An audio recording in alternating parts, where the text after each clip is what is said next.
Бисмиллахиррахманиррахим. Ассаламу алейкум, урматтуу мекендештерим. Аябай кубанычтуу жаңылык бар.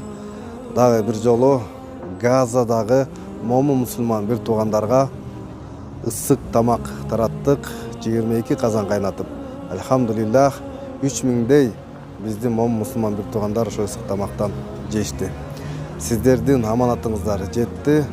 Барыңыздарга аябай ыраазычылыгын билдиришти. Алхамдулиллах, эч токтобой уланта берели бир туугандар.